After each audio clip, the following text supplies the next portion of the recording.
Hello everyone, we are coming in a little belated this week for this week's video, and I apologize for the delay.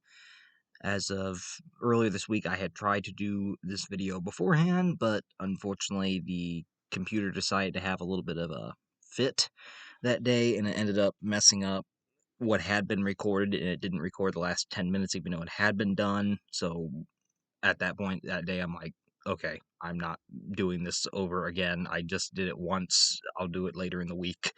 So this video, I apologize. This should have come out approximately Thursday, but unfortunately, because we had some technical issues, it got delayed.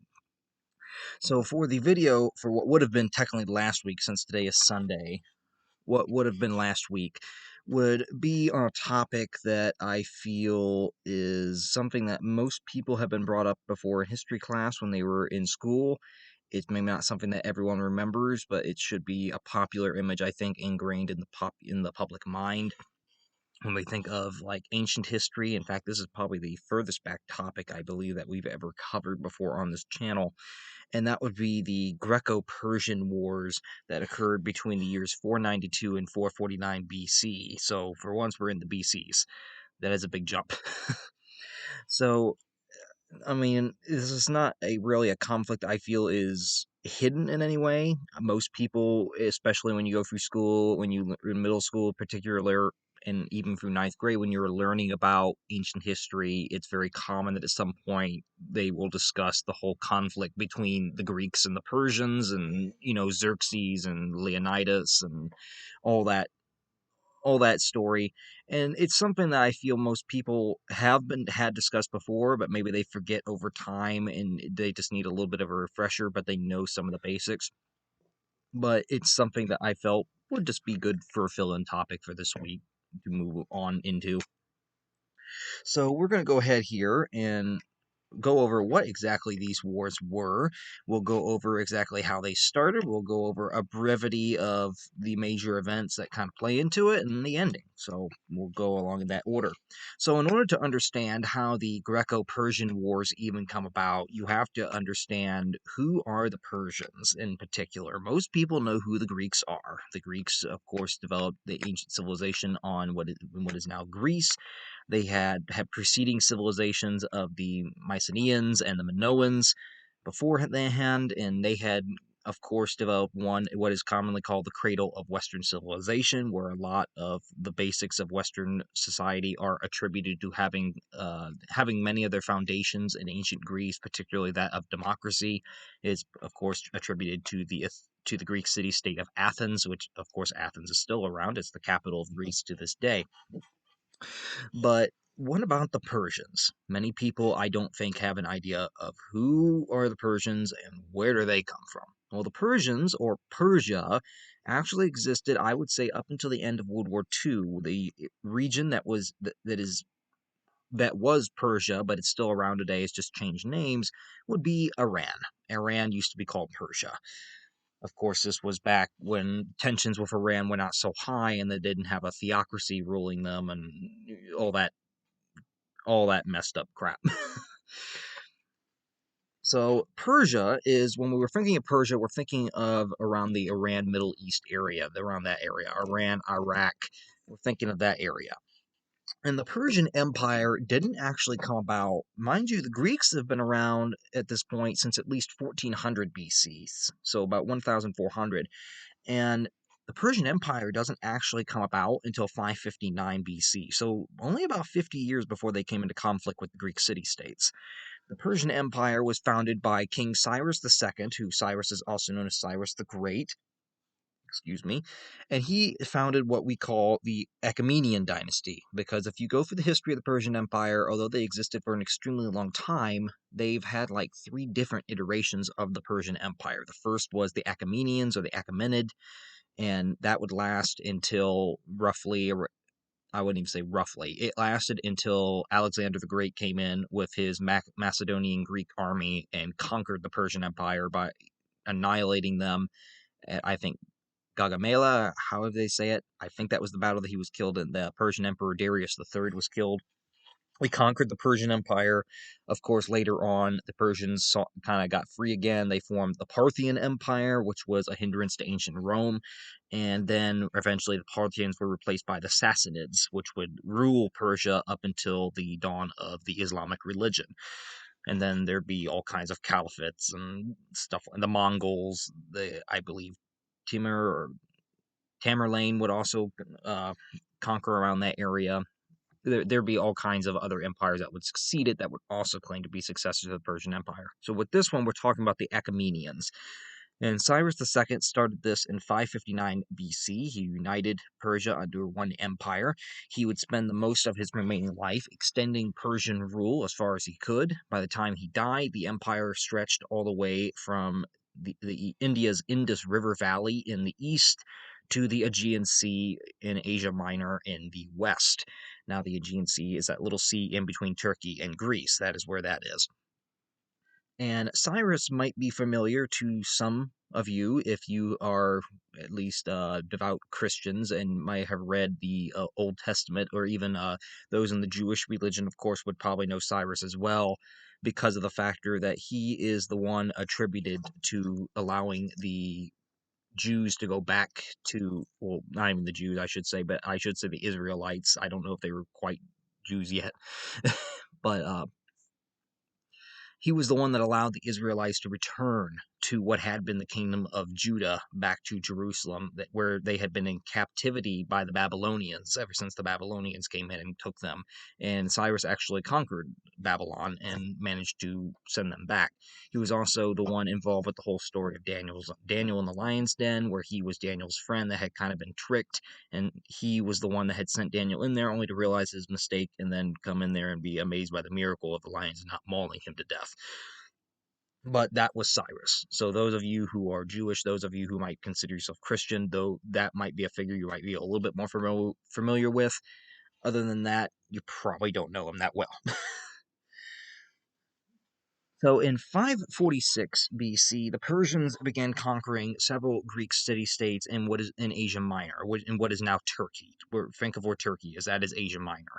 And Sparta was really the only powerful Greek city-state at the time that kind of put forward any kind of vocal protest against the Persians attacking these Greek city-states on the Asian coastline, I should say, because it wasn't Europe, it was Asia Minor, so it's part of Asia. But Sparta was really the only one to really raise a vocal fuss. Now, Sparta did not send any kind of military intervention. Sparta did not threaten war over the issue, but they very much made it clear to the Persians that we're not all that thrilled about you attacking fellow Greeks, but we'll stay quiet for now. The other Greek city-states at the time, I just don't think really viewed Persia as a major threat yet. They just kind of viewed it as a rising ascendant power that would kind of stick to itself, that wouldn't really interfere in their affairs. Well, that would come to change very soon after. In 522 BC, King Darius I, who would also be known as Darius the Great, would become the empire's new ruler, and Darius worked on consolidating an expansion of the Persian Empire. He worked on making the Persian Empire what many historians and scholars now call the world's first superpower. I mean, mind you, it wasn't as big as future powers have been. Even Alexander the Great's empire was bigger than the Persian Empire had been. But the Achaemenid Persian Empire was what many historians call the first superpower because of how well it was governed, how large it was for its time, and just the relevant efficiency that it had in running this empire. They had an inland capital called Susa, and from that inland capital, the Persian Empire established royal roads that led to over 20 provinces. And in Persian Empire, each province was not known as a province, it was known as something called a satrapy. And in charge of each satrapy was a satrap, who was essentially the governor of the said province, who held both military and civil power and was ultimately answerable to the king, or the emperor, whatever you want to call him. The Persians typically had king. Conquered peoples within the Achaemenid Persian Empire would owe tribute and military service to the Persian king. However, as long as obligations were fulfilled, as long as they fulfilled their tribute obligations and supplied men for the Persian army, the Persian Empire was actually very, very lenient in terms of how they treated conquered peoples, because as long as you did your end of the deal, as long as you fulfilled your tributes and sent men away for military services to stay in the army, you were largely allowed to maintain your own internal affairs without Persian influence or interference, and you could even continue to practice your own native religion without trouble. So the Persians had the policy of, as long as you don't rebel against us, as long as you fulfill the obligations that we set before you, you can largely still continue to govern yourselves. Just keep in mind you're part of our empire now, we're still ultimately your ruling masters. Which was actually quite, I don't want to say liberal, but quite lenient, I should say, for that time, as were many empires where as soon as they conquered you, they wouldn't tolerate other religions other than their own. They wouldn't tolerate other languages or cultural customs. They expected you to fully assimilate and adhere to their cultural beliefs and customs and their religions and other laws and bylaws, where the Persians were very lenient on that, knowing that it could actually, I think they realized that if we do this, it will actually encourage less rebellion within our empire if we were a little bit more lenient with these conquered peoples. So as long as you were a good citizen and did what in your people were, obeying the Persians, there wasn't really a whole lot of trouble. Now, if you did disobey, it was very common for the Persians to usually do massacres of rebellious subjects, or they would simply deport you and kick you out of the empire, never to return. Now, the Persians also held a massive army that was drawn from all corners of the empire, as well as a navy. So they had a truly multi-ethnic army and navy drawn from every corner. You even had Greeks that were served in the Persian army and navy, particularly from those Greek city-states in Asia Minor that were under Persian influence and control. So there were actual Greeks in the Persian army. In 514 BC, Darius prepared to invade Europe around the area where is now Greece and Macedonia and Bulgaria, around the Bosphorus Straits, where Constantinople/Istanbul is now. And he attacked the kingdom that was sitting there at the time in Thrace, which is that little region of Greece that borders Turkey, the European part of Turkey, is that little region up at the very top, up in the, I would say, the far northeast corner of Greece. He attacked what at the time was the kingdom of Scythia, which was in Thrace, after crossing the Bosphorus on pontoon bridges. Now, the Greeks, serving in the Persian army and navy, remained loyal to the Persians during the invasion of Scythia and actually assisted in it, despite the fact that Scythia had been an ally to the Greek city-states for many, many centuries and was pleading for help from those city-states. So, despite that, the Greeks remained loyal to Darius during this campaign. Now, for the Greek city-states that were bordering the Bosphorus that were not yet under Persian control, they immediately rebelled against any kind of Persian influence and tried to help Scythia out. Darius decided, in response, that a strong bridgehead would be needed into Europe that was necessary to ensure success. So he made basically a fortified position that would allow him to stop the campaign when he needed to, but at the same time was not going to allow the enemy to retake the ground back and would allow him to use it as a springboard for a further continued invasion when the time was right. So following this decision, Darius very quickly worked to punish the Greek rebels that were rebelling against him.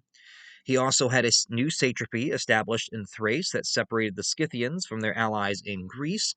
He had Macedonia, which was another Greek kingdom to the north, which had not quite risen to prominence yet. It would by the time of Alexander the Great, of course, but Macedonia, or Macedonia, as I believe the Greeks might also say, Macedonia had submission given to it. It was basically, it decided we didn't want to be invaded by the Persians. We don't want to suffer the fate of Scythia, so we're just going to tell the Persians, you know what? You don't have to invade us. We submit to you. We'll pay tribute, whatever you want. Just leave us alone. And that was enough to stave off a Persian invasion of Macedonia. The Persian navy, at the same time, also prepared for an invasion of Greece by attacking the Aegean islands of Lemnos, Imbras, and Naxos in the Aegean Sea to try to use as a springboard there. Now, that kind of started to sour the relations between the Persians and the Greek city-states in mainland Greece, because at this point, the Greeks are starting to realize Persia has these obligations that it wants to come in and invade us and conquer us. Thus, in response to these the Greeks perceive as this Persian threat that is rapidly emerging to now also not just to their east, but also to their northern part, where they have conquered Thrace and the kingdom of Scythia. The Greeks are starting to eye the Persians a little bit more warily at this point, realizing that they're encroaching upon mainland Greece, and it's probably only going to be a matter of time before the Persians decide that we want to try to take Greece itself. That brings us to the year 499 BC, which is the start of what is called the Ionian Revolt in the Persian Empire, which is going to be a major event that's going to shape this conflict. So the Ionian Revolt that comes around is mostly the result of discontent amongst the different Greek city-states that Persia had managed to conquer on the coast of Asia Minor and what is now Turkey. These city-states are what are commonly called the Ionian city-states, even though they're not in mainland Greece, and Ionian is also a kind of architectural column style. The Ionian Greek city-states are those ones that Persia already has under its control in what is now Turkey. And Turkey had the part of this discontent was brewed because in trying to maintain its control over these Greek city-states, Persia was, as of late, having a habit of supporting utter tyrants being in power in these Greek city-states who were detested and hated by their subjects. But because they were loyal to Persia, Persia really didn't do anything to oust them, and Persia really was willing to kind of help them maintain their power, even though they were not the best rulers. And this causes some discontent amongst those Greek city-states citizens and the rest of the Persian Empire. And unfortunately for Persia, this habit of backing tyrants ended up kind of backfiring in a way because two tyrants from Miletus, Hesiacius and Aristagoras, they planned a major revolt of the Greek city-states in Asia Minor, of the Ionian states. They proclaimed a constitutional government in Miletus and decided we're going to go and open rebellion against the Persian Empire. We have all the power. We can, these Greek city-states, we can all band together and we can oust the Persian influence and control from our lands. In the winter, Aristagoras traveled to Greece for support. Sparta, who, although it had been vocal about the Persians taking control of these city-states, really wasn't in the mood to assist, merely because Sparta was mostly, although it was the most powerful military state in ancient Greece, it was mostly a land power. Sparta did not really have a very strong navy, and this would, since it was on the coastline, this was going to be kind of a naval military operation. So Sparta declined to send any kind of direct assistance to the Ionian city-states. Athens, on the other hand, Sparta's main rival, promised over 20 ships, and Eritrea, the Athenian ally, promised another 5, for a total of 25 Greek ships to come and assist them.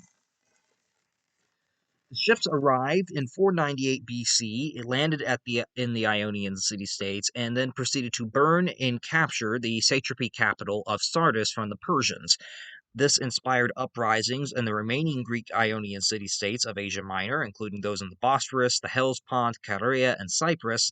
And strangely enough, after they had burned and decimated Sardis and captured it, the Athenians and Eritrean ships who had come to the aid of the Ionians all of a sudden withdrew their support and headed back home. So this really wasn't the best support in terms of, because they helped them take one city and then decided, okay, we've had enough now. We've helped you once, so we're going to go right back home. Now you don't need our help anymore. Wrong choice, because the Persians very predictably launched very strong counterattacks, and over the next 5 years, the Persians gradually subdued the Ionian rebels through multiple land and naval victories, and by 493 BC, the rebellion in the Ionian city-states had been crushed.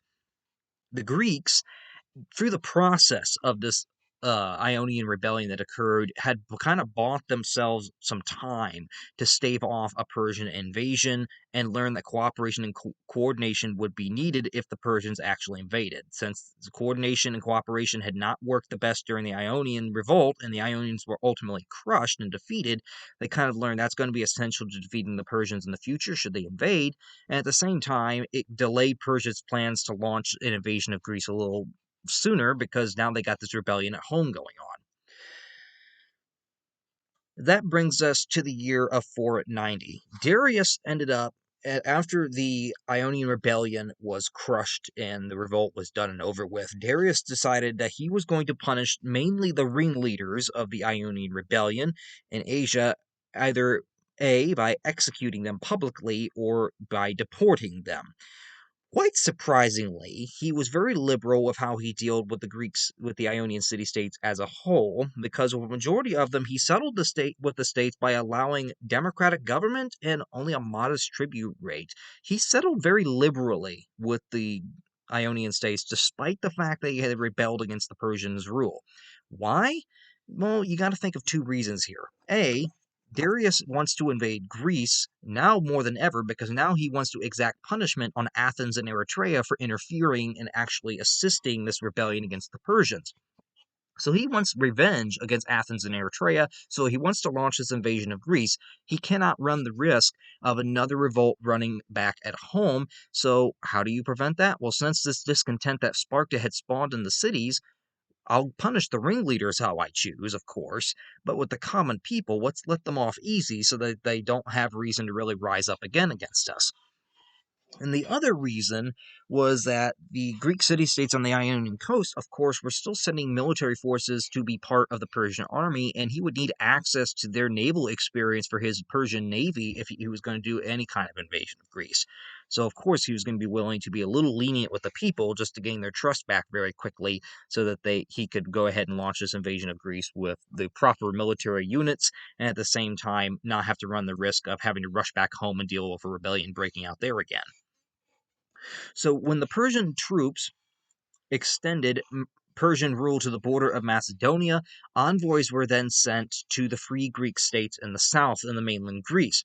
These envoys asked these city-states, and it wasn't so much asked, it was more demanded in many ways. They asked for submission to Persia, which then led Athens and Eritrea to expect that an attack was absolutely coming. This was in the year 491, so 2 years after the revolt had ended.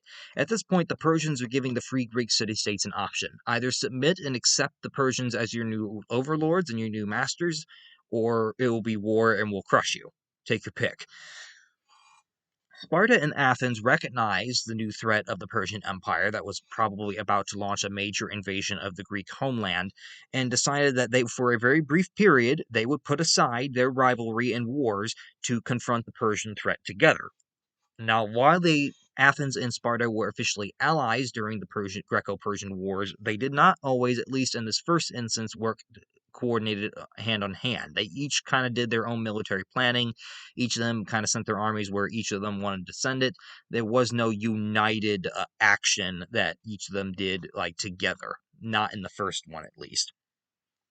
Athens was particularly aided by a soldier called Miltiades. Now, Miltiades was the ruler of a semi-independent Athenian principality of Chersonese, which was also a vassal of Darius. It paid tribute to the Persians in order to avoid being invaded itself.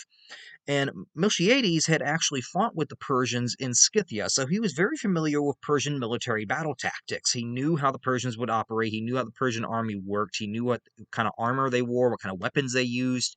He was a very big inside help to the Athenians leading up to this first Persian invasion because he could tell them exactly what the Persians would do and how they would probably operate militarily. Persian army in 490 BC was then sent across the Aegean of about 25,000 men. They landed on Euboea, captured the Athenian allies of Carystus and Eritrea. So Eritrea had been one of those two cities that had mainly helped out the Ionian revolt. Very quickly, they are subdued and taken by the Persians.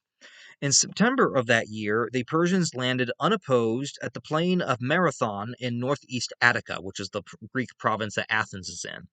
They landed on what it was Marathon was a vast open plain, which made it very easy for the Persians to maintain their supply lines to Euboea.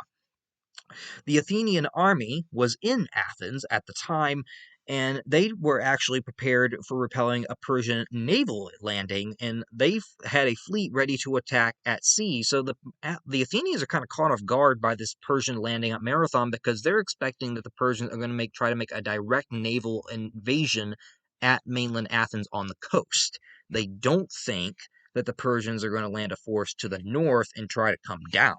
So the Athenian army is already there, the navy's already there, but they're in the wrong place.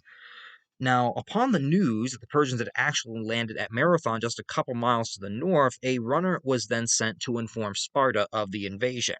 Miltiades advised that the Athenians send their hoplite army to Marathon, which would avoid Athens being isolated and besieged by a larger Persian army, which is what the Athenians ended up doing. In order to avoid being encircled and besieged, they sent their army of hoplites up to the plains of Marathon, and on the way there, they ended up trying to cut down trees and anything that they could use to block the roads, knowing that the Persians likely had brought cavalry, which was world renowned at the time, and that blocking the roads with heavy fallen trees or any kind of rocks or anything like that would act as a hindrance, that in case they had to retreat, they could actually kind of slow down the Persian army and their cavalry marching toward Athens if it came to that. Miltiades ended up commanding the hoplites, and he ended up choosing to attack at dawn on the Persian infantry at Marathon. So they got there about the day beforehand, got to the base about a mile of the plains, and then decided they would encamp. Miltiades decided at dawn, I will press the attack. The Greeks, in this battle, chose to have kind of a three-pronged attack. The Persians, during the Battle of Marathon, in basic summary, is the Persians' main force at the beach tried to push the Greek center back, and they managed to do this quite a bit. However, what they didn't count on was the Greeks had split their hoplite army into three parts. The left and right flanks ended up coming in almost like a pincer move and coming in on the sides, kind of compressing the Persians, and this ended up routing them completely at Marathon, and the Persians ended up retreating. You also had what is kind of debated among scholars. You had a little bit of a weapons difference and might explain why, despite the fact that the Persians definitely outnumbered the Greeks in this instance. The Greeks ultimately came out on top. The Greeks wore bronze-clad armor and used typically long spears, while the Persians, in contrast, used padded clothing and wicker shields, and they used short spears. So the Greeks had metal armor on them, which of course is going to be a lot more protective than something made of padding or wicker, and even their shields were made of usually bronze or something like that, while at the same time they have long spears, so they can still poke and kill you from quite a ways away without having to get right up to you. Where the Persians are much better, it's going to have to be close combat in order for them to really get a good swing at you. And before we continue here, I'll show a couple of the images that we have. So this was the Achaemenid or the Persian Empire just prior to under Darius I's reign up to about 486, about the time of the Battle of Marathon. Include all the colors. So Darius extended it to its greatest reach, with all the red now incorporated into the territory. So they were even all the way up in Ukraine. But this is the mainland Persia here. They went out to India. All over here they got Egypt, and right over here is Greece, and they are moving right in here in the northern part of Greece. That was all Persian territory at its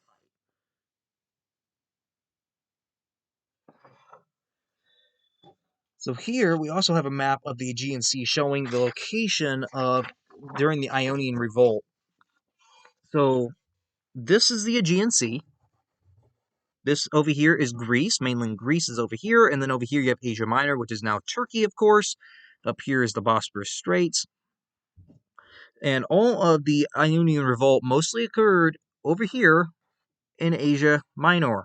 These were the Ionian city-states, the Greek city-states on this side of the Aegean and what is the Persian Empire, while Athens right here and Greece and all the mainland Greek city-states are over here, and they're kind of worried about events happening over here. It was this rebellion that made Persia even more ticked off and determined that we have to invade Greece because these guys are helping them and stoking revolt in our empire.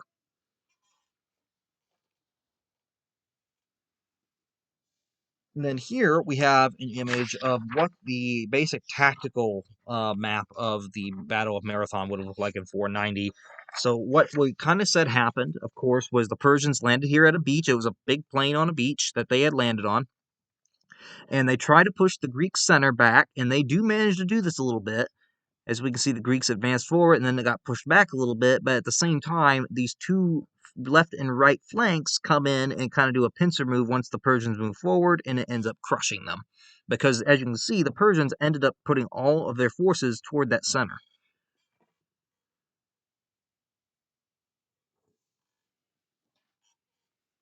And is there one right here? Yes, we'll go ahead and discuss this one right now while we kind of just discuss it. As we mentioned, part of the reason that the Greeks seem to, despite the fact of being outnumbered by the Persians militarily, that they probably also came out on top was, look at the dress that they're wearing and the weapons that they're using. Here is your typical Greek hoplite that was used by the ancient Greek city-states. This is your typical Greek hoplite.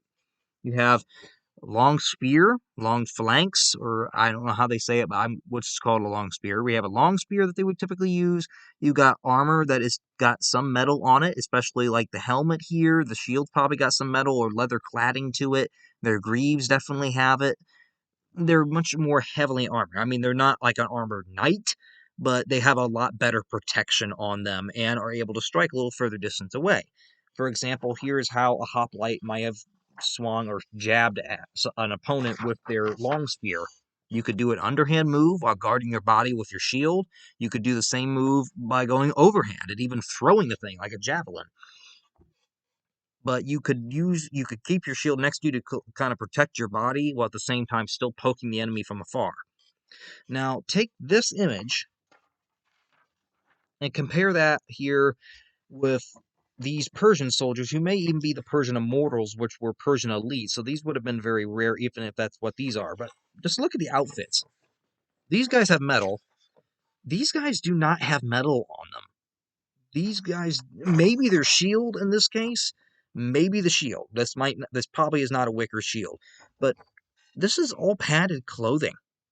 That is not going to protect you very well if someone just takes a sword and goes, compared to a Greek hoplite where that sword could bounce right off that metal if it hits just the wrong way. You're really going to put some force to actually dent that armor or even pierce it if it's thin enough. But with a Persian, they're not really wearing metal at all. And that could have been a major difference as to why they still lost. According to Herodotus, who we commonly call the first historian of history, and that's to be debated, but Herodotus is really our main source for a lot of the events during the Greco-Persian Wars, as he wrote a lot of the events that he had heard or recorded down in the histories collection that he has. But according to Herodotus, the Greeks lost a total of 192 soldiers at Marathon, while the Persians lost over 6,000. It was an entire rout, according to him, that the Persians lost this battle. And the Persian survivors of Marathon ended up escaping to the fleet that was anchored not far offshore and then sailed to Athens, hoping that they could surprise the Athenians by coming around. By the time that the Athenian army could march back to Athens, they would already be attacking the city. The Athenians, in turn, raced back themselves to defend Athens, got back there in time to stop this Persian naval fleet from launching any kind of attack, and upon realizing that the Athenians had beat them back, the Persian fleet departed for good back to Persia. And that was the end of the first Persian invasion under Darius the Great. The Battle of Marathon, in case anyone was wondering, it does have some connection to the term of marathon race, because as the legend goes, there was a specific runner that was sent from the battlefield at Marathon after the Greeks had won it, that he was charged with running back to Athens, which was quite a few miles away, running back to Athens on foot to tell the Athenian leaders of this great victory. And upon the time that he actually managed to get back to Athens, he told the leaders what had just happened and then proceeded to pass out and die on the floor. That is where supposedly the term of the marathon race comes from, is from running so many miles, just like that Greek soldier had done back in the day. But I don't think anyone ends up dying at the end, obviously. Now, whether or not that is purely where it comes from is another debate, but that is where the general legend comes from, that they say that term is derived from in particular. So then we go here, and after this first invasion, so Darius does not try to invade Greece again, mostly because he doesn't get the chance to. Darius very much wanted to invade Greece again after the defeat at Marathon. He's still ticked at the Greeks. He still wants this revenge upon them for interfering in Persian affairs. But after the defeat of Marathon, the Persians end up planning a full-scale invasion of Greece. However, they have two things that occur.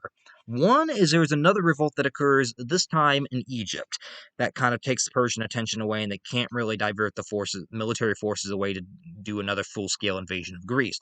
The second and most problematic thing was Darius himself ended up dying, well, only about 4 years after Marathon. He died in 486 BC. Darius' son, Xerxes, who probably more of us know, ends up continuing his father's plans to punish Greece. Xerxes is still as determined as his father was to deal the Greeks some kind of a punishment. In 480 BC, Xerxes ended up personally himself. It was in the last one. Darius had not been there personally. Xerxes personally went to this one. He personally headed a large, huge army and fleet of a second full-scale invasion across the Hellespont in late spring of 480 BC. However, their advance into mainland Greece was quite slow, which gave the Greeks more than enough time to adequately prepare it beforehand. To unite the 30 Greek states that would stand against Persia, Sparta held a Congress of Delegates to establish a formal alliance amongst them. This alliance would be more sophisticated than the half-hearted one that they had had at the time 10 years earlier at the Battle of Marathon, as each of the Greek city-states would work much more on a united front line. The states that were part of this delegation, all of them agreed to stop all the wars that were happening at the current moment amongst themselves, and a command was given to Sparta of all military forces in Greece, since they realized that the Spartans are probably the most military elite of us, and it would only be right that they're in charge of the military matters. The Congress would meet regularly, with each state having one vote, and the decisions of the majority were binding for all. So even if your Greek city-state was not in the majority vote and had voted against something, if that decision passed through the Congress, you were still expected to adhere to it. Athens and its leader Themistocles would then also build up the Congress's navy by including over 200 ships into the Greek Congress's military roster. So Sparta has overall military control and is going to supply most of the land-based troops, but in terms of a navy, Athens is going to be the main supplier of that, as Athens is probably at that time the greatest naval power in Greece. And that brings us to the infamous Battle of Thermopylae. The Greeks decided that they would occupy the narrow pass of Thermopylae with about 7,000 hoplites and 271 ships at neighboring Euboea, specifically at the town of Artemisium. The two positions would be linked by communication between the commanders of each of the respective areas. At Artemisium, you had Eurybiades at Artemisium, and at Thermopylae, you had the very famous Spartan king Leonidas, who would be the commander of the hoplite forces there. Now, Xerxes would continue to proceed slowly, and his fleet actually ended up being damaged in a storm on his way down to meet these Greek forces that had assembled. He did not arrive, mind you, he had crossed into Europe in the spring, but his army did not arrive at Thermopylae and Euboea until August. That is how slow this advance was. On the very first day of battle, Xerxes sent a fleet of 200 ships around Euboea to a strait that was unseen by the Greeks, hoping that he could kind of catch them off guard and slip past them. He also proceeded to attack Thermopylae, but his land-based attack on Thermopylae suffered heavy casualties on that very first day. The Greek fleet was alerted by afternoon that the Persian fleet was trying to slip by them, and then they proceeded to catch up and engage the Persian fleet at Euboea. A storm would prevent the Greeks from pursuing the next day, and ended up actually wrecking most of that. Out of the 271 ships, supposedly 200 of the Persian ships were wrecked during that storm. So the Persians are having some bad luck with storms in this campaign for their naval forces. On the second day of battle, Xerxes would attack again at Thermopylae with no success on the second day. And this would also be the turning point, because after the second defeat, Xerxes is starting to realize, I don't really have a way to get around these Spartans. They hold this very narrow pass, so even though they're militarily inferior to us, they still have the advantage of having very little ground that they actually have to defend, and can concentrate a lot more of their forces on a particular point. So he's starting to realize, I need a way to get around them, or this ain't going to go nowhere. And almost as if a prayer from the gods had been answered, as the Greeks might say, the Greek traitor Ephialtes came to Xerxes And he said, I know a way around this pass that can get you around the Spartans. If you'll, of course, there was probably money involved and all that, and Xerxes more than happily supplied it. He was entrusted, in fact, the traitor was, Ephialtes, was entrusted by Xerxes with an elite team of the elite Immortals, which was that elite unit within the Persian army that were more heavily armored, and they were some of the best fighting units that the Persians had. And he knew that he took them through this hidden pass around the Spartans at Thermopylae, and they descended on the third day into the plain exactly behind the Spartan Greek positions. After sending some of his troops south, Leonidas, realizing that he was now entrapped, both from the front and behind, proceeded with his army of Spartans, Thespians, and Thebans to attack the Persians, and it was pretty much a fight to the death. Almost every one of these soldiers ended up dying, as in the everyone's probably heard of the case of, the legendary 300 or so Greek soldiers that perished fighting to the death against the Persians.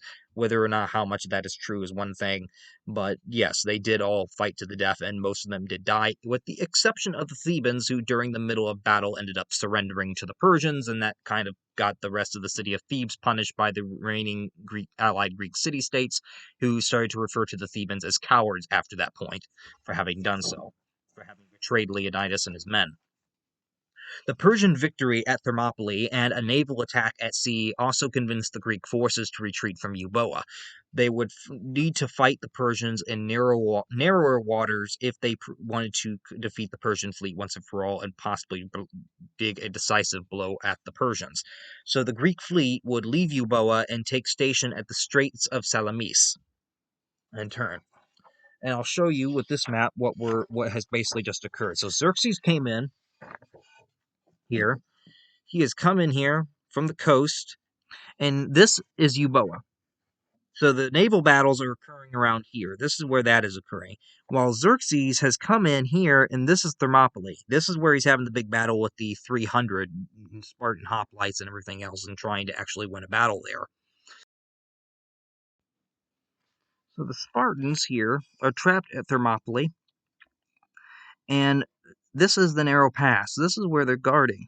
So for 2 days, the Persians are trying to get through that pass. They cannot do it until the Ephialtes comes along, that Greek traitor, and decides that he'll show Xerxes' army how to get across, which this is the path that they ended up taking around and getting behind them, and that led to the Persian victory there, was this betrayal by a Greek soldier. So now the Greek fleet is going to sail from Euboea as well down, and they're going to sail over here to Salamis. That is where they're going to sail. So that brings us to the final two major battle of this second Greek-Persian invasion. In September, Xerxes proceeded to burn Athens, which was largely deserted at the time, which was probably a good thing, or else there would have been quite a few people dead. And part of the reason that why this had happened was Themistocles had taken the warning from the oracle at Delphi, saying of a great danger that was about to proceed, and he needed to get the city evacuated, pretty much was what it had told him.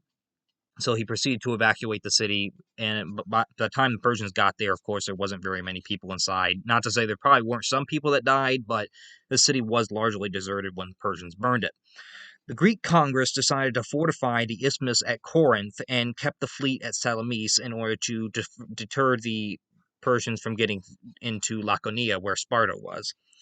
The Greeks then tricked Xerxes into believing that the Greek fleet would attempt to sail south to the Argolic Gulf, that they would try to make this breakout maneuver to sail further south and stay away from the Persians. Persians, in response, Xerxes ordered 200 of his ships to cut the Greek retreat off, and the fleet of 1,207 Persian ships and this was the main fleet that hadn't been sent off, so 200 ships had been sent off. The remaining 1,200 ships would be off the eastern exit of the Salamis Straits. The Persian strategy thinking was the Greeks are going to try to retreat. We'll have these 200 ships to block them coming out of Salamis. So I'll show you on the map here what we're looking at. So what the Persians are thinking we're going to do. Greeks are in here. They're going to try to come out this end, and then they're going to sail down here to the Argolic Gulf near Argos. So if we can send 200 ships up this way, which is what this arrow is, when they try to make that retreat, They'll be running to this block that they can't get through, and then we'll sail our main fleet run right behind them, and we'll have them sandwiched, and we'll be able to kill them. That was what the Persians thought was going to happen. They didn't realize this was a ruse. This was not what was going to happen. The Greeks knew this.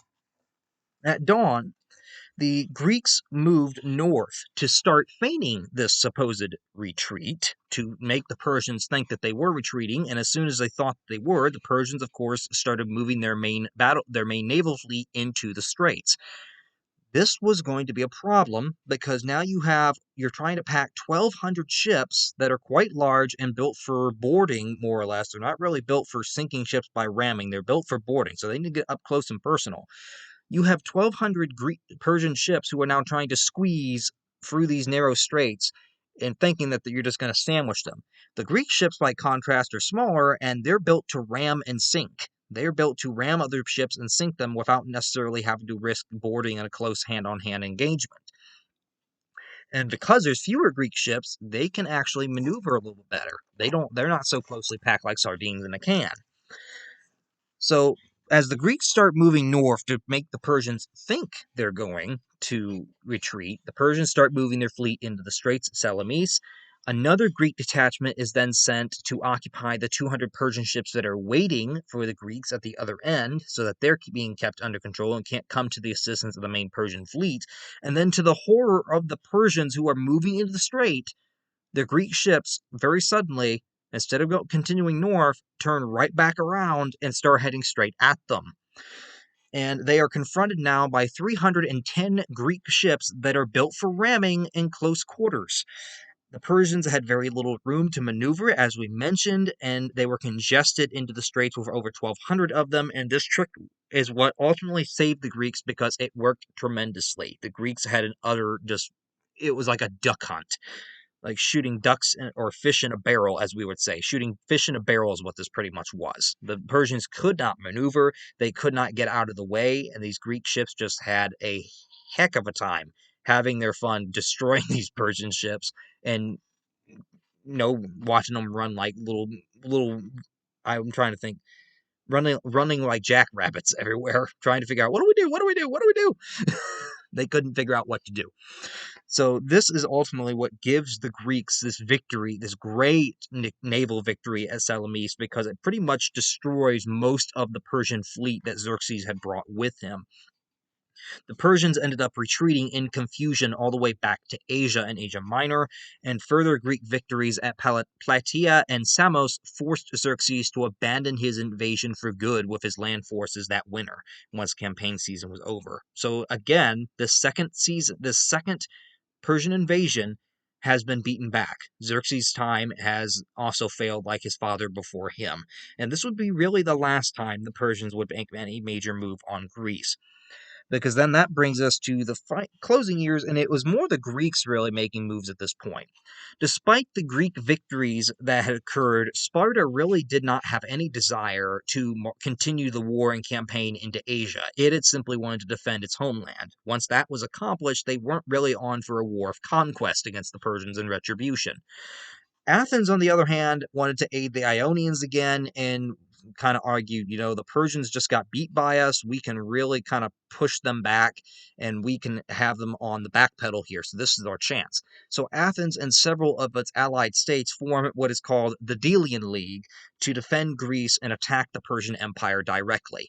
In 460 BC, Athens and its allies would end up supporting a revolt in Egypt, which initially was successful. The Persians were also weak at this time because the Xerxes had actually been assassinated very shortly after his invasion of Greece. He ended up being assassinated, and his son, who was quite young at the time, took over, Artaxerxes. And Athens is able to help its allies support this revolt in Egypt that ends up initially being quite successful against the Persians and eliminating Persian rule there. However, the Persians soon struck back, and Egypt made a separate peace with the Persians, which then kind of trapped the Greek forces that were in Egypt, which then caused them to kind of have to stop and have to go back. So by 454 BC, the Greeks in Egypt had largely been defeated, and they were pretty much done for. They couldn't really do anything else. They were trapped and ended up being defeated. So, with the defeat of the Greek forces in Egypt, Athens still was not ready to put in the towel with the Persians. They were still out for blood, and they actually had several successful attacks on the island of Cyprus in 450 BC, which finally convinced the Persians that, okay, we're not launching another invasion of Greece anytime soon, so why don't we just call it quits right now and actually head back? And we just need to make peace with the Athenians for good right now. So they ended up a year later in 449 BC under the order of King Artaxerxes I, who was the son of King Xerxes. Persia recognized at what was called the Peace of Callias.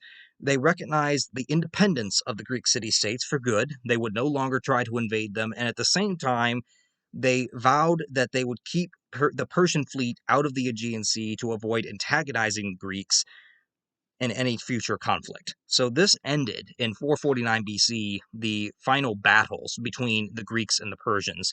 Xerxes had been the last full-scale invasion. After that point, it had been more or less the Greeks harassing the Persians to try to get revenge for these earlier invasions.